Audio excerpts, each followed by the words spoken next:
was young, they told me I should put the pencil away. I gotta color the picture because You're listening to the Pickleball Lounge podcast, Toledo's home for all things pickleball. News, tips, and local action served weekly. All right, welcome back, everybody, to another episode of the Pickleball Lounge podcast. I'm your host, Eli Williams, and this is the first of the year. I actually thought this was going to be December 31st, so I actually did a full intro on ending the year, and then this morning I was like, it's actually the first, so here's the new intro. So it's a new year. We have New Year's resolutions when it comes to life. I've got them for pickleball. I want to show up, learn the game a little bit deeper, be more patient, things like that. But when it comes to the podcast, we're taking it one conversation at a time to kind of build the community. And we appreciate you, whether you've been from episode 1 or you're just now joining. We really appreciate it. We probably wouldn't keep doing this if the view count didn't get bigger, the subscribers weren't coming. It just would be base. But we really appreciate you joining us. Thank you, Elliot and Truitt, for joining us. Episode 1, you get to start the 2026. 2026, That's right? You got it right. Yeah. Now, do you guys do the whole, like when you're writing a check or something, you're probably going to write 2025 until like March? This morning when I was playing, Jody asked me, like, do you have a wedding date set? And I was like, yeah, July 18th of this year. Like, yeah, it doesn't feel right, does it? Yeah, correct. Yeah, correct. Big congratulations to Truitt. That's a big win. I have that question up. I'm sure that's one of your answers, but big congratulations to you. It's a big step. I think I've been married 5 years. Megan will appreciate that I knew that.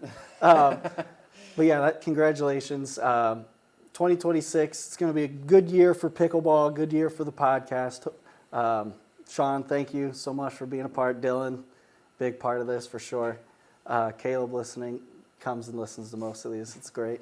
But for you guys, what's the New Year's resolution? You can tell me your life New Year's resolution, but really pickleball, what is it? You want to start or you want? You go ahead. New Year for my pickleball New Year's resolution, I would say, is to get quicker. Okay. I think I've been thinking, and we'll get into this more, I'm sure, also with other questions. I can't help but be very analytical in how I think about the game and really break it down a lot. And I think for myself is the more and more I think about it, I don't play like someone who's 6'2".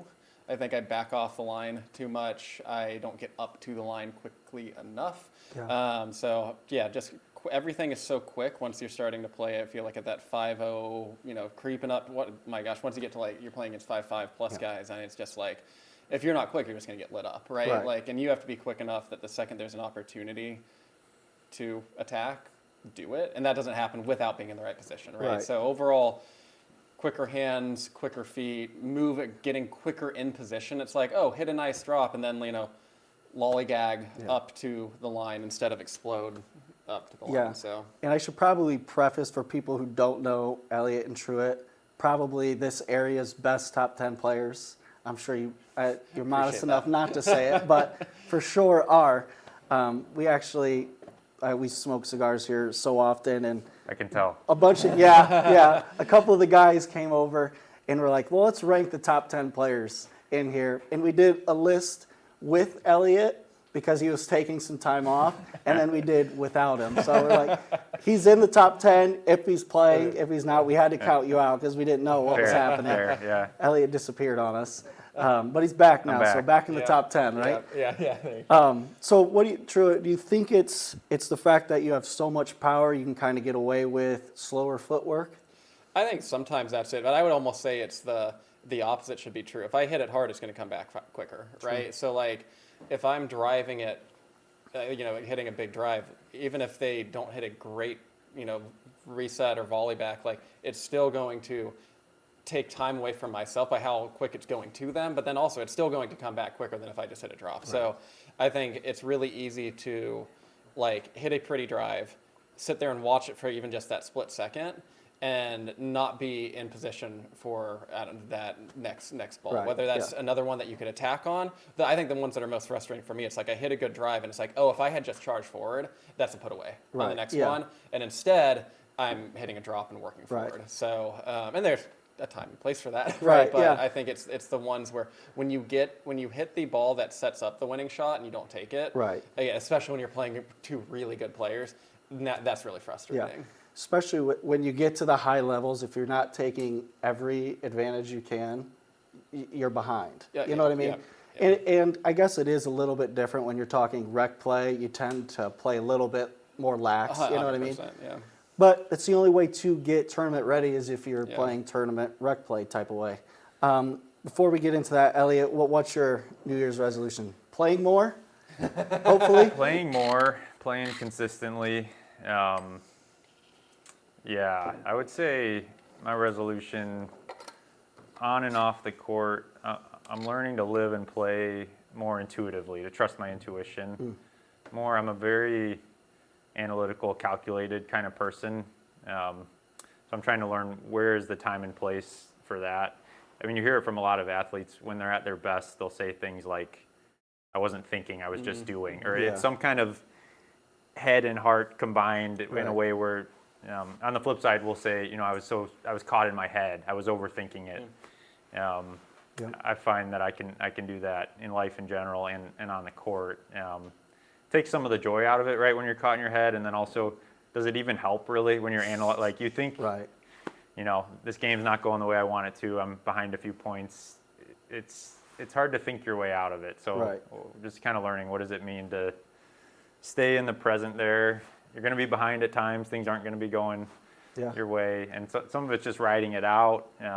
But learning to trust intuition, and then I guess maybe when you're drilling, that's when you're cultivating more of those Right. using more of that calculating analytical mind. Right, yeah, and I think like sometimes when you're trying to think about it, it can go the opposite way where you're thinking way too Yeah. much and you get stuck, and you're like, this is the right shot, and some like you said, it's just you got to trust your instincts. You've hit that shot a million times, Yeah. but you start thinking about it and it goes out every time, and I think that goes a long way at tournaments too. Yeah. When it comes to tournaments, you almost just have to play.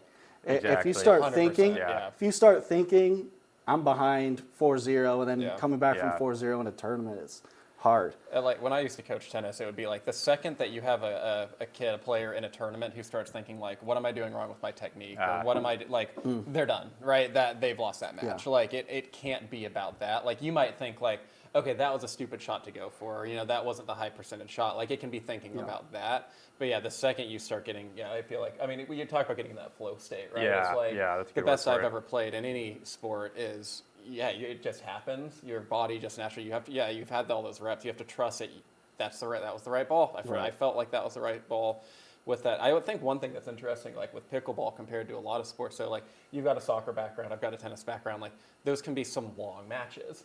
Like pickleball, you start off a little slow and you're down 0-4, and all of a sudden Right. you can really start overthinking, right? Yeah. Like especially if you're in a tournament and it's just like round robin games to 11. Yeah. First off, everyone should do round robin to 15. But if round robin Fair. games to 11, right? It's like Right. you can really quickly start instead of just letting yourself settle and actually play. You actually start to overthink. You can start to panic too Yeah, quickly, true. and then now you're digging a deeper hole even than the Yeah. scoreboard actually has. Yeah, and speaking of competitive tournaments, kind of tell us I know I didn't ask you this, but it'll be easy since you played recently. Tell us about how the 5-0 matches are different than the 4-5 tournaments or the tournaments you played previously. The speed, the pace, right? I mean, all of it. Like it's guys move on the court quicker, they cover quicker, their hands are quicker. I mean, it really does feel like you have to hit the right ball, but that doesn't mean you have to get too cautious. Like I think that's something that I'm actually, I think, better at playing big in rec play, even if it's rec play at a 5-0 level.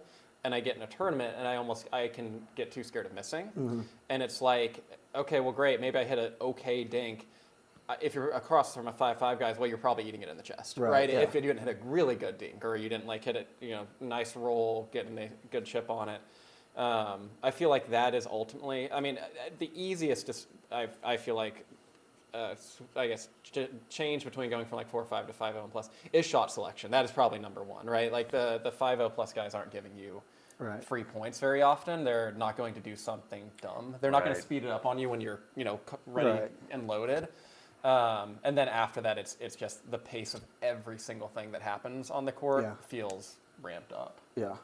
Yeah. You guys did advanced tournament together this year, right? How'd it go? It was fun. Was it was fun. eye-opening, or it was one of your first ones advanced in the It was. open, right? And we learned after that I was playing with a inadvertently broken paddle that was launching the ball. Yeah, so you can't The do sweet that. spot was really strong and about this big. Okay. So, Yeah. but no, it went decently well. I think we finished 3-2 on the day and round robin, something along those lines. And it was real. I mean, it was 5-0 open cash. There was like a 6-0 team. There were a couple. The first team we played at like 8 in the teams. morning was 6-0. Yeah, so that was that'll open your eyes. a Yeah, tough start. most of those guys playing every single day, most Yeah. likely. Those are the guys that are like, I'm going pro in a Yeah. way. Which I know I've talked to you some about, like, we've talked about this a zillion times on the podcast, and it's always with delusion, for us anyway, of going pro.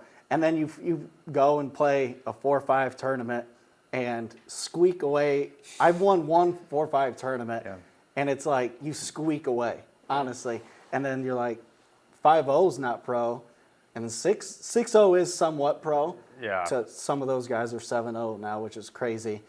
Have you guys had those thoughts of wanting to pursue it a little bit?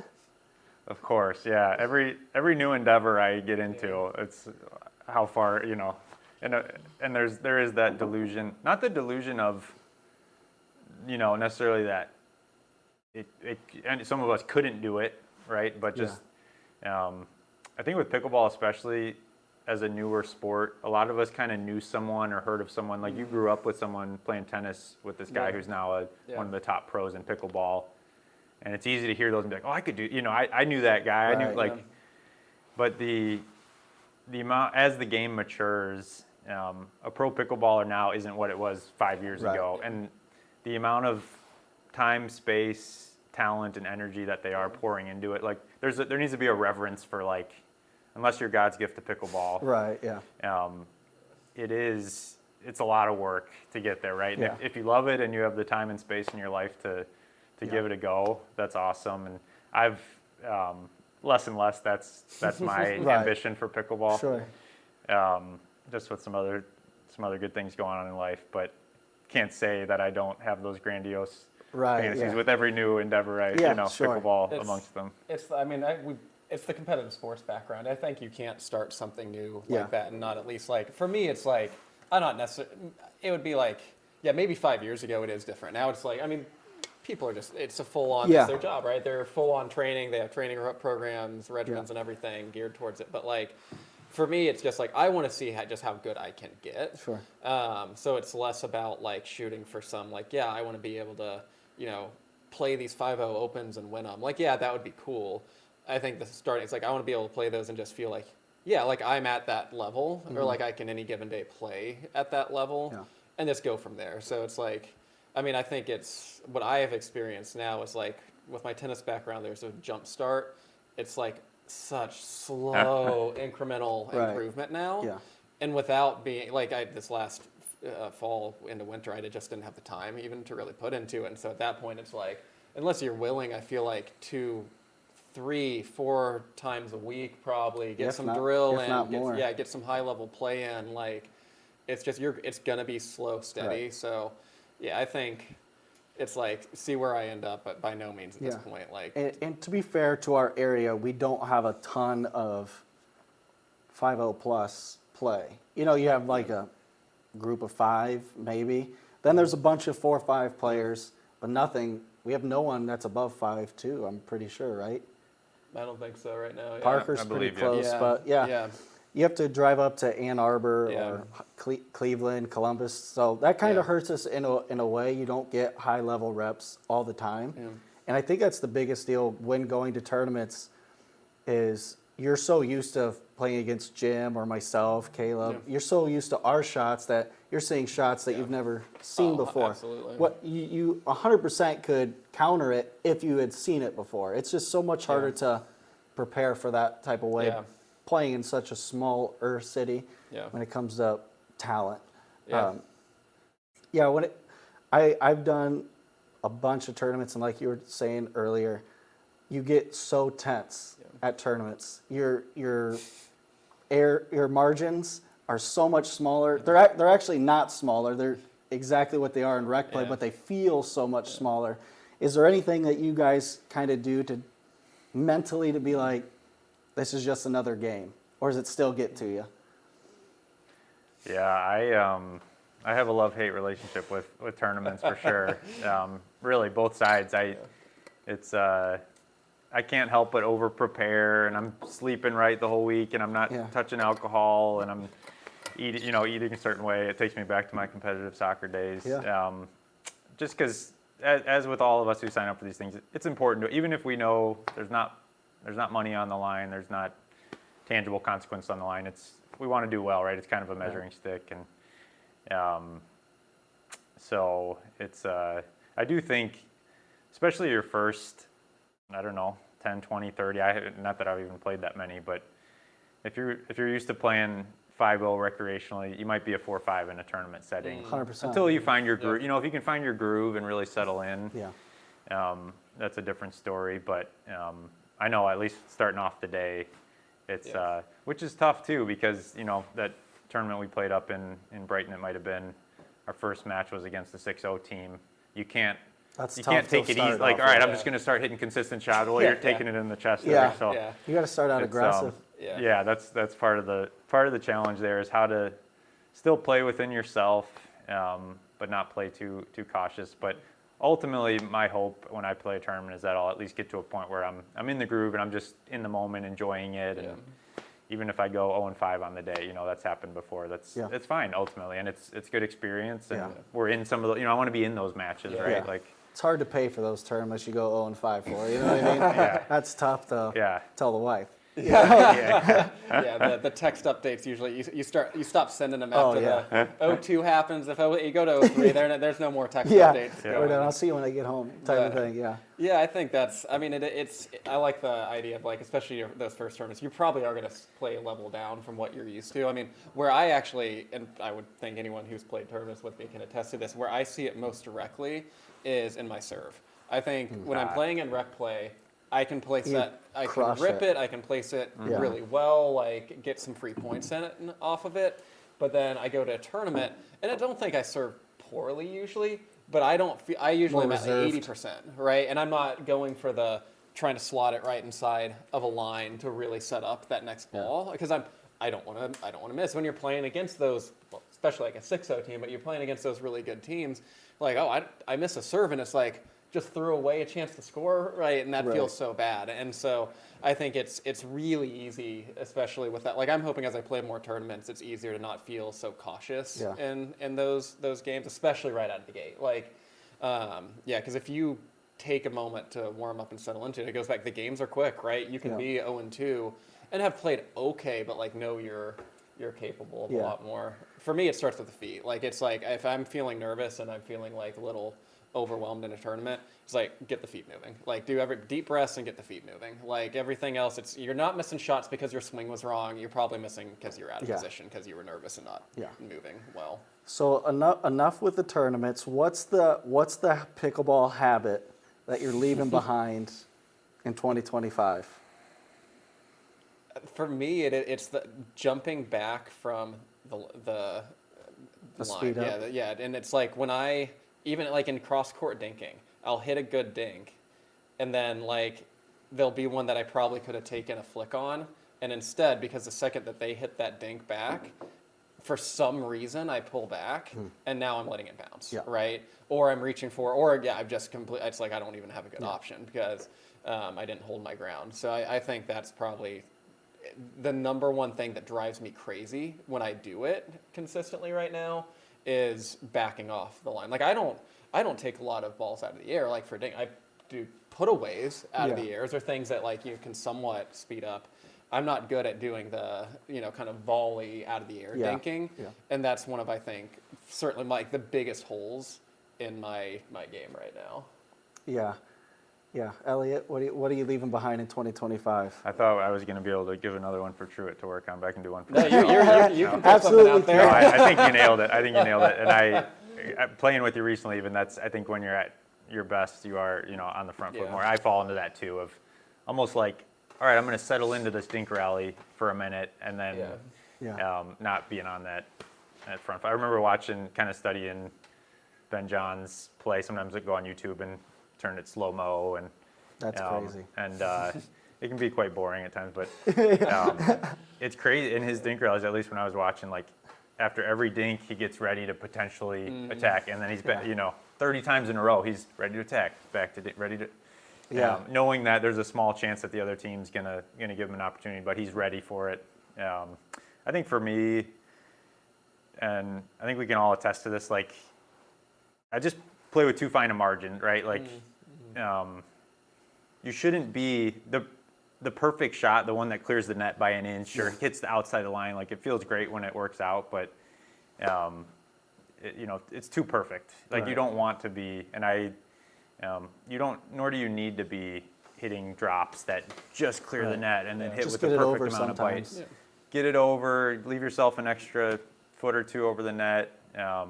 It keeps you in the point and keeps you in place. So that consistency, when I'm at my best, I'm playing with more margin there. Because you can get away with that margin when you have your A+ game, Right. but that's 1 out of 10 days. And that's you're out usually there. in a rec game and not at Yeah. a tournament. 100%. Yeah, you do close margin to start a tournament, and that first game is Right. going to be over probably pretty quickly. yeah. Yeah, or it's a little windy, or the court plays a little differently here than it did there, or the ball, so a ball you're not used to playing with. So just playing with a bit of margin, it does yourself a big favor. And speaking to yours, like backing off the line, and you've told me this, is like, and you as well, you have fast enough hands to counter everyone's speed up most of the time. But it's like that weird thought of, I'm not ready, I'm not fast enough. But if you actually just stand in there and you're like, I'm not letting this ball hit my chest, your paddle's going to be there most of the time. Jim you played with Jim enough. Jim hits it as hard as he can from 5 feet away, and it goes into your chest sometimes. Yeah. Although he's on a lob phase right now. He is on a lob big phase. time. Big time. He was trying a lot this morning. He's come around on a lob then. Sure has. So is Parker. Okay. Two of them that used to I think hate it's it. contagious. I don't think I had tried a single one until Jim started doing it. I was like, oh, okay, I guess It's actually a pretty good shot. If you can weave it in there. True, it's like the last person I'd want to lob, though. Holy smokes. Right. Yeah, but consistently, like if the ball's in the net, the point's over, Exactly. right? Yeah. And we're at a certain, you guys are higher, obviously, but we're at a certain point where you can get most people's hard shots back anymore. Just people's flicks. Caleb's got a great flick. You can get it back most of the time. My biggest thing was I get to the line too fast, and that ball's between my legs. Yeah. So there's being patient. I guess that's 100% what it is. Creep up to the line as slow as you can. You get to the net when you get to the net, and that's when the point starts, right? Yeah. Before that, you hit it in the net, point's over because you're impatient. And I think that goes when I'm at the net, not speeding up too fast. I don't want to dink too long. I dink fine. Caleb would say otherwise. I dink fine. But you just got to be patient sometimes, and which is extremely hard to do. I know we can keep going back to tournaments, but you guys are both high-level players and have played in tournaments. It's hard to be patient in tournaments. You feel all jittery. You feel... How do you guys feel about, this is kind of off topic, but it would kind of tell me how your mindset is if you were given the choice to serve first or receive first, which would you rather? What do I typically do? I usually leave it up to my partner. Okay, see. But Fair. No, I think this is the analytical side of me is like serve first because You want the points first? That, and it's like it's a long game, you could end up with one more service point than fair. the other team at the end of it. But it's interesting. In tennis, I would always receive first because I like to have a game to get into the match. Fair. And in a way, I actually would probably prefer that with pickleball, have a point to like get into it more. But yeah, I feel like the correct answer is probably serve. Yeah, I like to serve. If you can get one, even 2, 3 points on the board, and psychologically, it feels good for you. It feels equally as bad for your opponent, especially that first you start up 2-0 match of the with day. that opening serve. Yeah. Oh, you're confident. Yeah, that feels really good. I do think it just speaks to how fragile confidence really is for a lot of us out there, and how to build it, right? And it's not all about scoring points, even just making good contact, getting your paddle on the ball, making some good decisions early. You can't really control the point, right, whether it goes your way or not. But I think it speaks to that, at least making a good start of I'm keeping it simple while not being too cautious, but just trying to build confidence, right? That's and avoid that downward spiral, Right. going for too much or being too cautious and getting drowned. So is your guys' goal for 2026 to win more or to enjoy the game more? I know they can kind of go hand in hand, but they're a lot different, I feel like. They are. My initial response when you sent that question was they do just go so hand in hand for me because I can't help. I'm a competitive person. 100%. Like, with everything. It doesn't matter. Board games, video games, pickleball, whatever I'm doing. Like and if I lose, I'm okay if I performed well, I guess. So like, and that was actually, I was talking with Libby, my fiance, about that question. And she was like, well, when I hear you talk, it's usually like you're okay losing if it was fun. And it was fun. And fun usually means good points, long rallies, good pickleball. So I guess it's a little probably to have fun with it because also when you're having fun with it, you're going to win more, right? I mean, if you're not enjoying it, you're probably not going to play at your best. 100%. Yeah. Just the other day, we were playing with a couple other buddies, and I started off the morning great. Felt like I had my A game. My caffeine was kicking in at just the right time, that sort of. But then halfway through the day, I was missing shots. I found myself behind, and like it is less fun, right? Like, but at the same time, I'm like, I'm glad I'm on this court with these guys at this. Like, I'm thankful to be here, and there's some of just like. The community helps out a lot. Yeah. Yeah. And when you're down, the other team's playing well. There's a humility of like, it's okay. If you're consistently losing, again, like it's not gonna be fun for you. It's the other team, That's a tough but day. there's a humility of like, look, these are good players I'm playing with. We learn from the times when we're behind, when it's not going well. And then some of like, you can't force yourself to have your A game all the time. Yeah. Right? Jim Bronson says, I think I asked him a while ago something along these lines, and like if you have your A game, count yourself lucky. If you have your B game, you're in it. If you have your C game, pack up your paddle and go home. Yeah. Sometimes you show up with the C game. Sometimes. Right. It's like, hey, it's not your day. Yeah. That's okay. But if you, in general in life, I'm aiming for Bs. I think a lot of us are like, the only acceptable standard is an A or an A plus. It's like, look, B means you're in the game, and that's ultimately, that's where the joy is, right? You're in the game. Yeah, type A is for sure, they suck the fun out of it. That's, I mean, I was like that for a long time. If I didn't play my best, it's like I don't enjoy it. Yeah. Like you said, anything that I've gotten into, whether it was video games or hunting, I try to find a way to make it professional, and then I end up hating that thing. Yes. Yeah. And you take a season of that hobby, and it's just wasted because you're drained the joy out of it. Yeah. It's honestly still with it in pickleball. I'm like, I'm just here to have fun, exercise sometimes, play tournaments when I can. I don't know, like I think it's just the competitive nature. Like, how do we turn this into money making? In a way, you know what I mean? I turn all my hobbies into jobs, and I'm like, I don't like working a job, so here we go. I hate this.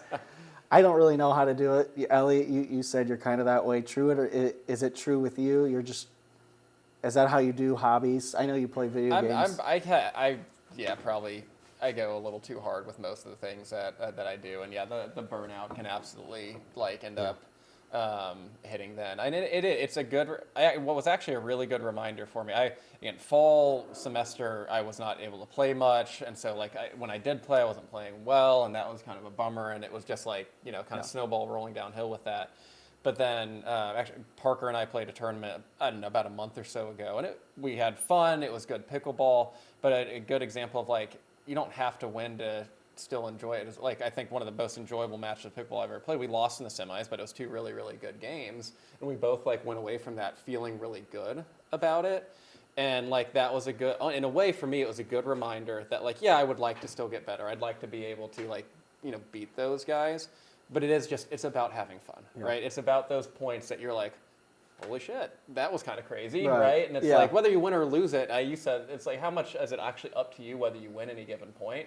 I don't know, sometimes they just hit a better shot, right? Right. And so keeping, like I try to keep, I have to very intentionally like back off sometime, or else it's like, yeah, you lose sight of Yeah. why am I doing this to begin with? Yeah, 100%. And honestly, you can take that mentality into everything and then be a bad partner for Yeah. your partner. Yeah. And we've talked about this on the podcast. Having a bad partner will drag me down Yeah. faster than being down 0-4.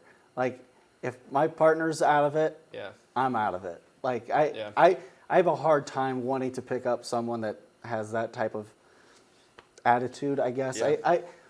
I get the same way though, so it's like hard to say I'm a good teammate. Need to play with him. Yeah, Just you are chill, cool and chill, steady. chill. Yeah. When we played that tournament in the spring, like you had maybe 2 come-ons the whole day. I'm over there like 5 times a match probably. Yeah. I saw a new side of Truett. Yeah, It was positive, but Yeah, it was fun, yeah. it was hyped. Well, yeah, but back it to was fun. like when I played tennis, like I did primarily singles, but some doubles and stuff.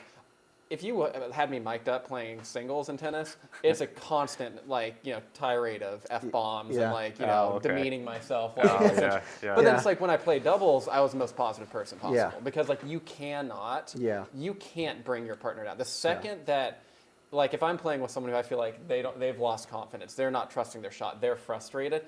Now I feel like I can't miss, Yeah. right? Like I feel extra pressure, probably at the same time to play bigger, right, to try and dig us out of this. Yeah. But then also like, okay, well if I go for something and I miss it, that's just gonna pile on them already feeling down. Yeah, I think that is one of the special things about playing doubles or a team sport in general is one, when you can just have that supportive attitude toward your partner, which a lot of us do, and I think it's amazing how many people are supportive in that way. When even when you hit a terrible shot or made a terrible choice, your partner's like, "You're good, man," Right. Yeah. But then just some natural, like, all right, my partner's struggling a little bit right now, and I naturally can pick up the slack a little bit, Yeah. and vice versa. Within the same day or within the same game, Yeah. you got each other's backs a little Yeah. bit, and a good partnership. It's almost like a living organism, right? Where this part's suffering a little bit, all right, this part will make up Yeah. for Yeah. it. And And you guys have played competitive sports probably your whole lives, is my guess. But with pickleball, how is your relationship with it from the beginning changed from how it is now? How do Love you that look at it question, now? yeah. That is, yeah. I know I didn't send it to you guys, but I thought of it on the way that's a out good here. question. I love that. I remember we all got that like 2-pack starter pack from Amazon for $40 where you get 2 paddles and some Yeah. crappy balls, and we've never had more fun in our lives. Yeah. I mean, Yeah. when I drive past, I started playing in Chicagoland, and when I happened to drive past some of those old courts where I would meet, with some random guys that I don't, not really in touch with anymore, just those, almost like those childlike Yeah. memories Yeah. come come back, and that's the energy. Even as you get more serious and want to do it with excellence, like to be able to keep and not lose that childlike enjoyment of it, where it's Right. not so serious. 'Cause we can look around at other people and it's like, dude, chill out. It's not that serious. Yeah. Even if there is some money on it's okay, right? Right. Yeah. It's harder to see that in ourselves in the moment 100%. because there's ego involved. Yeah. There's some money involved. Yeah. So I do think that's the challenge of pursuing excellence in something, and that's some of where the real joy is, right? Is it's like an aged wine, right? That it gets better Right. with age and experience, and it enhances the enjoyment of it as opposed to, oh, now it's all serious. It used to be fun, now it's all Right. serious. Yeah. Yeah, I mean, absolutely. Like when I first started playing, I would play for 4 or 5 hours at probably 3-0 rec play, and it was Yeah. just a blast, Yeah, right? Like it was 100%. just like every single win, lose, I don't care, right? I can Play home run a forever. ball over the fence, and it was still that's just Yeah. kind of funny, Yeah. right? Like now I do that, and I'm like, what the hell's wrong with me, Yeah. right? Like Yeah. So yeah, I think.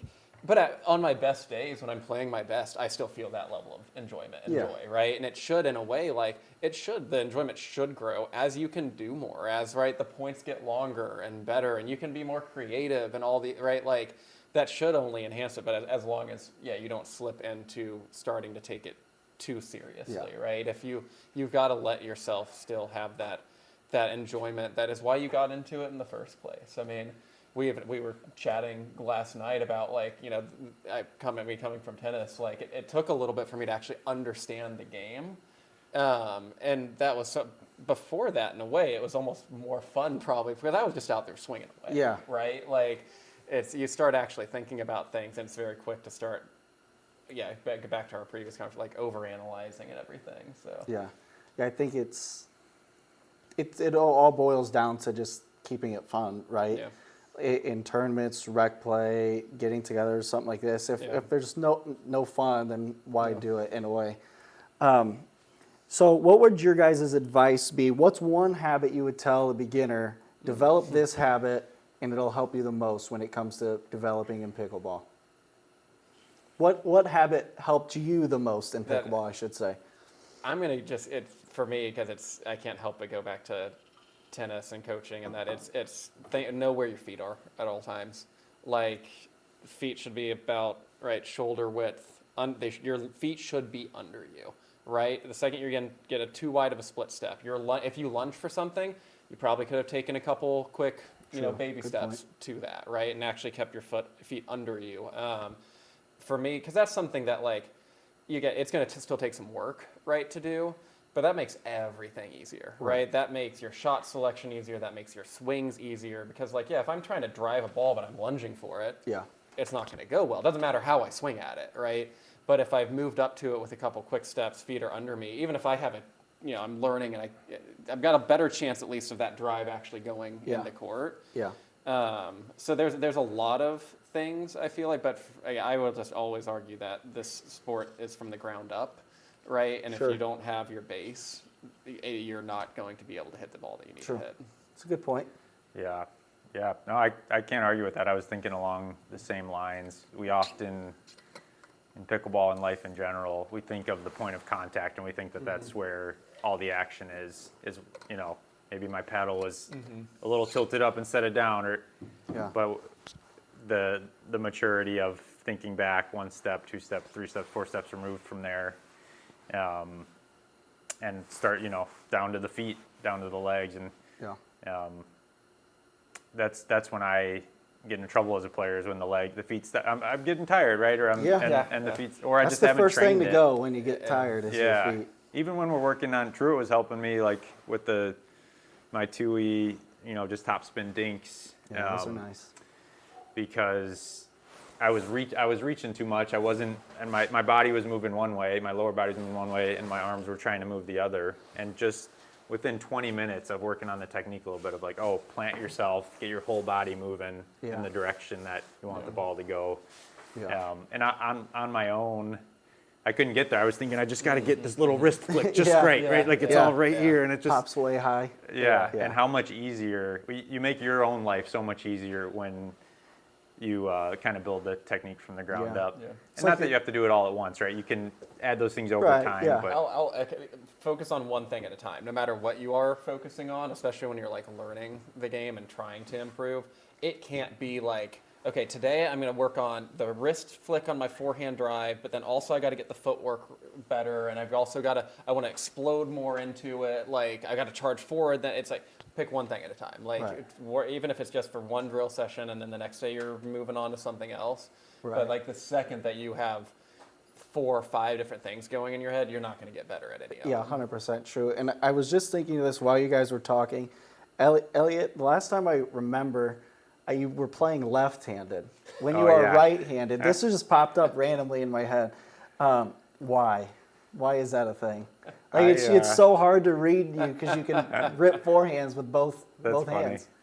I developed tennis elbow a while ago on my left arm, and it was really debilitating to the point where holding the water, this would cause pain after about 10 seconds, and it would just sit here tingling. And so I like all good pickleball, I was all right, I still got another arm. Sure. So I went back to the advanced beginner open play courts and started barely, tapping a ball around. And I did realize it's a little bit of a cheat code because you got a two-handed right-handed backhand, right? You got your dominant hand on there. So I'm right-handed in most things. I'm left-handed in racket sports, so I think it helped a little bit. That's kind of crazy. I figured I could play more often and let my left arm recover, and Is it fully recovered now? for the most part, yeah. So are you? So yeah, you're left-handed naturally. Okay. Yeah. I mean, you've got a good backhand. Everyone, when we were playing at the barn, everyone would be like, "All right, go to his forehand," which is like unheard of for most people, right?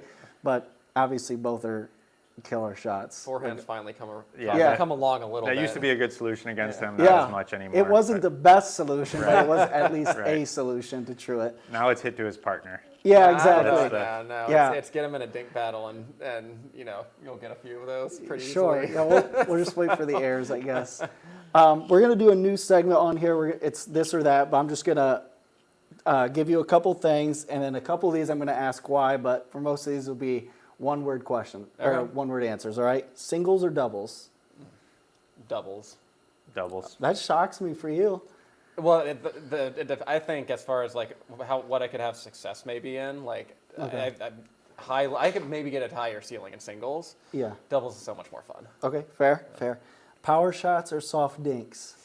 Soft all Power. day. Yeah, I figured, yeah. I almost said that for my resolution for the year is don't drive a ball once. Once I would like be not crazy. one, but in general I play Get that better, thing on and the ground. yeah. Yeah, I just hurt myself. and that's patience is all that is. It's Yeah. perfect, yeah. Yeah. Baseline rallies or kitchen play? Kitchen. Okay, fair. Fast games or long strategic matches? I feel like long strategic. Yeah. Yeah, that kind of goes with aggressive serves or consistent placement. Both. I can't have both in this instance. Aggressive. Yeah, you got to go aggressive. Yeah. I'll balance them out with some consistent. Okay, yeah. I figured this would be You've been back working and forth. on that. I feel like you've been adding some real nice shape and placement. Trying Is- to add a little bit. I do. When you serve, you're usually trying to hit multiple marks on the court, right? I'm like, in my head, I'm like, okay, the last 2 times I've served to Eli, I've gone out wide at his back, and I'm going to rip one up the tee. Okay. And then or if you've missed like 2 in a row, I'm like, I'm hitting that backhand again, Right. and he's going to think about it. It's a good chance I missed 2 No, backhands in a row. But right, so I'm very much like picking. Well, picking when spots. you're returning someone's serve, that's as big as your serve, I'm trying to favor my forehand as much as I can because why not? But you are able to put that ball on the tee so well that I have to play the middle of the box both times. It's hard. New balls or broke-in balls? Broken in. Yeah, broken in. Yeah. No, none of the skid on the new ball. I Yeah. think, right? I still have some trauma from that tournament where I was playing with a broken paddle, and Oh my this gosh. team whipped out new ball. It's one of the jumpier balls too. Lifetime ball It or wasn't Lifetime. It was a Durafast or I can't Selkirk? remember. It might have been Selkirk. It was pretty jumpy, and so I was Yeah. just launching stuff along. What's the one that was right before Vulcan? It was a Vulcan. Vulcan. It was a Vulcan, yeah, Vulcan, that yeah. one was fast. Yeah, it's basically Lifetime. Well, and yeah. it was another one we were playing like one of the 5-7 or so Big teams. servers. And it was like we yeah. had some really fun points, but they'd hit a big serve and it would seem like you made good contact and that thing just Well, so was it cracked or? Yeah. Oh. My paddle was, How long did you have the paddle? That's the real question. I don't know. If it's anything longer than 6 months, then we're concerned. It was it was. Yeah. It was. And I would see, Jim Bronson, other people check other people and just play around with it. I never even thought to check my own because I wasn't intentionally yours trying would to sound play like with a a cracked paddle. chiropractor. Right? I was just trying to play with something Yeah. soft and Yeah, I that's didn't tough. suspect myself. Yeah. but- So did you get a new paddle? Yeah. Okay, Yeah. okay, good. This is a random one. Bright color paddle or neutral color? neutral. Black. Okay, fair. And that kind of goes with the PPA now. They just came out with something to make more money. Is the more logo space you have on your paddle, I think it's $5,000 extra dollars Oh, that's to Oh, put in okay. there to have Where it has to be the blacked out. yeah, they're all blacked out now. Like RPM's paddle doesn't have their logo Interesting. one time. Okay. Yeah, it's crazy. Huh. For just trying to take money, I guess, whatever. Yeah. Rec play or tournaments? Rec play. I want to say tournaments, but rec play. Like I want to be the guy that says tournaments. I don't think I'm that guy. Fair. yet. Okay, Right, fair. yeah, so- Fair. It's stressful to me, man. Yeah. I like Yeah. it's just such a thing for me. I think Bronson's different, right? Where like Yeah. he's just Yeah. maybe it's a few more He's years done- under his belt Yeah, and he's done dozens. he's been competing his whole life, Yeah. but racquetball before pickleball and motorsports, I think, before Yeah. that. So, Yeah. but I just love some good competitive Yeah. rec play. Do you take rec play like you're getting ready for a tournament, or can you kind of separate the two? I probably separate the two. I think I usually have a shot that I'm kind of working on for more that day. Like today, this morning playing mix, I was like really working on my forehand roll, angle roll. And so I guess that's kind of working towards because I would like to have that in a tournament. But if it's the week leading up to a tournament, I am probably playing that rec play very different Right, yeah. than the prior week. 100%. Yeah. Now this is a random question: mixed doubles or men's doubles? They're so different. They are 100% Probably different. men's, but I just haven't played that much Yeah. mix. I've only really been doing mix now for the last maybe 3 or 4 months or so, and it's really fun. It's just such a different pace, big time. You don't think. Yeah, yeah, it's true. Like, and you don't see a lot of balls. Yeah, It's you the just girl don't. taking Yeah, most, you yeah. just don't. Yeah, it's such a different game. Yeah. Yeah, I haven't played a ton of mixed. I tend to, play men's and a little more passive with someone a bit of a bigger hitter next to me Yeah. often.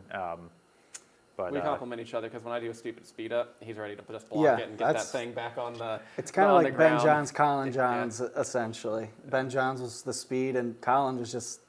I don't know how much professional pickleball you guys watch, but Colin Johns may be the best resetter of all time. Yeah. Yeah. It's insane. Here we go. Winning ugly or losing with style? Interesting. Man, Losing with style, I think. That's tough. Yeah. I'd rather lose and feel like I played Yeah, well. that's fair. yeah, that's interesting. And neither one is going to be sustainable, right? That's Right. the thing. Like, the cream will rise to the Right, top, and yeah. the dross will fall to the. Yeah.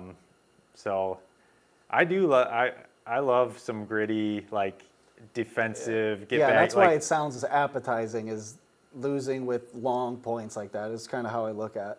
Yeah. But that. even winning when you're grinding it out, and the other team's you just can't get a put away because you're just popping it back, or you're Yeah. that's Now, that's when I settle into. I think defensive play helps me Yeah. just settle in, and then I can start attacking from there. So I'm Now- going winning ugly. flip it to a tournament. Would it rather be winning ugly? I'd assume. I just- you yeah, know, win. you just kind of have Yeah, to win just- at yeah, some just point, win. right? Yeah. Loud cheering or quiet focus? From outside of the court? No, Or for For you. you. Okay. Yeah.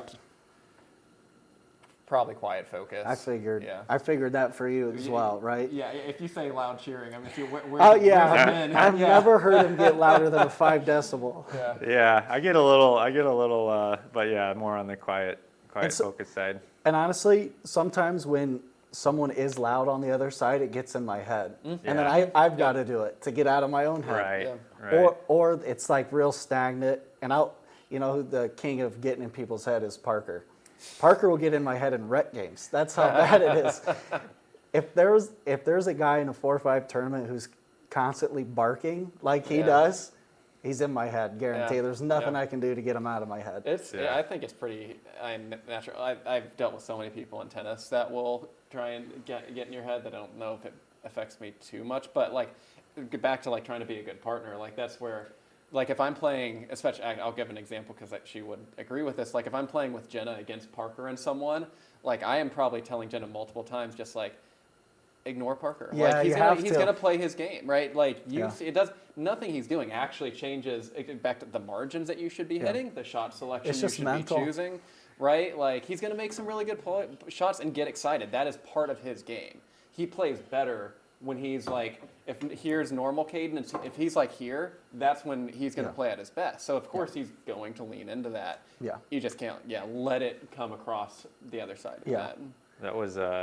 That was the quintessential matchup of a certain era of professional pickleball. Was the Johns brothers against Riley Newman and Matt Wright. Yeah, loud, cocky. Calm, placid focus versus loud Yeah. in your face, ripping the ball at you, and you can see both have an advantage at times, Yeah. right? Yeah, both can 100%. work, but Yeah. different styles. Yeah. This is kind of on topic, but Ben Johns, they say, is a mastermind when it comes to analyzing plays, and the difference between Colin and Ben, because they both have the same mind. They're both extremely smart. They see people's shots before. Is Ben just developed with the times, and Colin was kind of stuck in his ways, and kind of see which way that went. You know, Colin hasn't gotten a round of 32 in forever, and Ben Johns is still the same guy. Yeah. So yeah, honestly, this we can speak on this a little bit. You've always had the big drive, but you had to learn to dink, right? How do you guys, or how did you fall in the times? How did you? Did you just stop driving? You're like, I'm gonna set aside 3 months to just dink. It's funny, I didn't have any racket sports, so it was all new to me. So I was learning it all at the same time. I do feel like you alluded to it earlier. I can't remember if it was on or off air, but I've taken some extended breaks from pickleball, and I'll come back and I feel like it's a different game. Okay. And I think there's some truth to that, and there's some myth, because then you'll go watch some guys like Ben Johns or some high-level players who can still foster those long dink rallies. 100%. Yeah. There's kind of this myth that it's all fast and you got to be able to bang with the best of them. And I do think, to a point Truett made earlier, you have to keep the pressure. Whatever you're doing, you have to keep the pressure on, and you have to be ready to take your chances to attack when you get them. But that doesn't mean you have to be ripping the ball. You can be dinking with pressure. You can be hitting drops with pressure, maybe a little bit of bite. You just can't let your opponents get comfortable, and you can't let them hit a softie that you're not going to take advantage of. It seems like with the pros, every ball has pace and every ball has spin.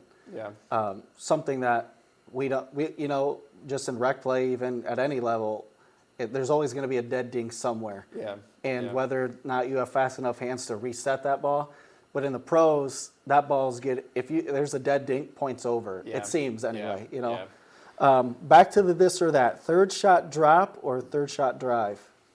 Drive. Drop. Yeah. Well, I don't know why you guys don't play. You guys are the opposite of each other. You'd be perfect tournament partners. I mean, we'll probably do get some another in. one sometime this year. Stack every game or never stack? Stack every game. Yeah. I'm lefty, so it's almost that's true. It's almost See? a no-brainer. They're made for each other. Yeah. Speed ups early or dink until someone cracks? Speed ups early. Okay. Yeah, I feel I'm at my best when I'm more patient there. But again, if it's somehow to the point you were making, like if there's a neutral ball, you got to at least take the impetus in the point and shift it 51%, 49%, and build from there. So I get in trouble when I take someone's dead dink and hit a dead dink back. Right. Yeah. Is your answer based off patience, or is it based off of you're ready for the next shot and you can counter? Ready for next shot. Okay. Yeah, that's actually something I feel like I've really started. That's something I really started trying to focus more on towards the end of last year. Is like, I've always and we're both very analytical in how we see the game. We see what other shots people are doing. We think, why did I miss this, and so on. But like, if I hit the ball here with this pace and this trajectory, where is it most likely going to come back to? Right. And that just has to be an ingrained thought, right? And so it's like, and if they catch you, they catch you. But it's like, okay, if I speed up here, it's the combination plays, right? It's like the game, people's hands are so quick now. It's like you might speed one up, but you're not actually speeding. That isn't meant to win the point. It's meant to feed that in to now you're ready for the counter. Yeah. It's almost like you're drawing up a play, essentially, right? Yeah. Which I think that goes a long way for beginners is you think you're hitting a winner. The farther you get, most of your winners aren't winners anymore. No. Most of the balls are coming back. No, yeah. Especially, this is random, but if you're playing with a Franklin ball at a high level, most balls are coming back. You put us out there. You're 6'2" also, right? We're rangy. Like we can stay on the baseline and just have you smash it at us for 20 shots in a row. Like you know, you are not going to probably actually get it through us without an angle, right? Right. Yes. As long as we are keeping it back somewhat down the middle, not giving an angle. Yeah. Yeah. Games have definitely changed. Here you go. Target the weaker player. You can do this in rec play and tournament play. Target the weaker player or play straight up. Tournaments, you got to go for, and it could change who the weaker player is depending on, because theoretically higher level tournament, they're going to be fairly equal, but you got to find more nuance of how you line up against them. But you have to because they're a team, and so whatever they're as a team, their weakness you feel like is Right. rec play. Yeah, you have fun and keep it Yeah. evenish and challenge For yourself. me in rec play, it's hit the right ball, right? Yeah, like, yeah. And so regardless of who's on the other side, it's like if I was in a tournament, what's the correct ball? And it's like, okay, it's a rolling drip. If it's no, to drive it at the person at the net, and that's the weaker player, then so be it. Right. That being said, if it's like 9-9 in a rec game, Yeah, weaker players then getting it. now Fair. maybe you know where that return's going. For sure. Yeah, that's fair. That's fair. Yeah. Take balls out of the air or let them bounce. Out of the air, but again, back to what I want to leave, and Yeah. I don't do that Yeah. enough. Fair. Out of the air. Yeah. See, I take a step back and then I lose it, and Yeah. then it's not good. Ice cold consistency or high risk shot making. Consistency. Consistency like though, you- you'd quite. I can get a little too creative out there. It feels good to have the At high times. risk shot hit, though. Yeah. It's That's fun, and I try to remind myself in rec like. It's okay. You went for something and it's rec play and you missed it, and that's fine. Right. As long as it's maybe not becoming too much of a We've all habit. gotten beat by watching Elliot chip it down the line Yeah, behind us, yes. and just watching it float by. Yeah. And be like, 1 mile an hour Yeah, ball yeah, going by is yeah. tough. They're fun. Yeah. You only get away with it so often when Yeah. you play with the same people again and Yeah. again too. Play safe play safe when ahead or stay aggressive. stay aggressive. It's hard to do in a It's tournament hard to sometimes. do. It's what I want to do. Yes. Yeah, but hard to Yeah, execute. I think if it's working, whatever it is, keep doing it. I can get that way. Like even I'm serving well, but maybe more cautiously. I'm like, oh, now we're ahead. I better start. It's like, no, this is what got you here. Right, 100%. The other team's struggling with whatever they're struggling with, so keep it rolling. And you were speaking on this a little bit, but trust instincts or stick to the game plan. If the game plan goes awry, do you trust your instincts or you go back to the game plan? That's a good one. Instincts, as long as your instincts aren't a terrible matchup based on who you're Fair. playing, I guess. Yeah. Yeah, that's a good one. Instincts. I'm learning to trust instincts. Yeah. I feel like the game plan changes every game, right? And the game plan sometimes can change mid-match. So I guess instincts is the better answer. Slow the game down or push the pace when behind. Slow the game down. Yeah, slow the game down. You don't feel like the aggressive nature from your tennis background would help. I mean, that's usually what's gotten me down. Fair. So fair. at that point, it's get some consistency. Have a couple of those scramble points, right, where you Right. just play defensive, Yeah. and you pull one of those out. Now you're into it a Right. little bit more. And If I had one critique of the Johns brothers, it's that they at least didn't used to use their timeouts enough. Take a timeout, reset Yeah. the play, Yeah. slow down the opponent's momentum. Ben Johns has never called a timeout. It's Oh, always his okay. partner. Okay, It's yeah. always Annalee or Gabe. And then if you watch in the timeout, he never speaks. He's just chilling. He's not the weirdest guy, but Caleb went to a match and he said Ben Johns is just standing on the court while their partner's on the bench. Like zero communication. And part of me is like, he probably just sticks to the game plan. Yeah. It's like, yeah. if we do this game plan, we win this game. Yeah. And I don't know. I feel like sometimes you got to call the timeout to stop momentum or create a new game plan, Yeah. right? I've thought about trying to introduce timeouts into our rec play. Yeah. I'm like, it's part of it. It's part of Yeah. it, and it what happens is you're just it is momentum sport, right? And it's just a nice option. Yeah, maybe To like have. 30 seconds instead of a minute Yeah. or something Yeah, like that. or I'll just pretend to be tying my shoe or getting a phone call or something. Right. Now big in the PPA is after every point, someone goes and wipes their face with Oh, a yeah, towel. yeah, It's like yeah. 30 seconds they Yeah. get every single time. It's like Yeah. the worst thing to watch in singles yeah. now. Oh, like right. they'll hit it into the net off a serve and go wipe their face for a minute. I'm like, this is so boring now. Yeah, that's a problem. Last one, reset rallies or counter attack immediately. Counter. I'm a reset Yeah. guy. They're made for each other. I don't know why this isn't a thing. They're exact opposites. We have one more thing for you. Everyone that comes on signs this. Awesome. Do you have a marker, Sean? Okay. Here you go. That's fun. Throw her up. My signature's ugly, so I better put it somewhere where it's not. Oh, Yeah, I mean, yeah. I know everyone that signed this, but I couldn't tell you their Good. signatures. Right. I might throw it on print with print if that's Hey, that's all right. fine. We'll remember. While they're signing that, we really appreciate you guys listening to the podcast. A new year, set some new goals for yourself. And thank you guys so much for listening last year, and we hope to have you in 2026. There you go, sir. Yeah, Thank you for very having us much. on. having Yeah, us. of course. Yeah, Thanks it's for been being here, really guys. fun.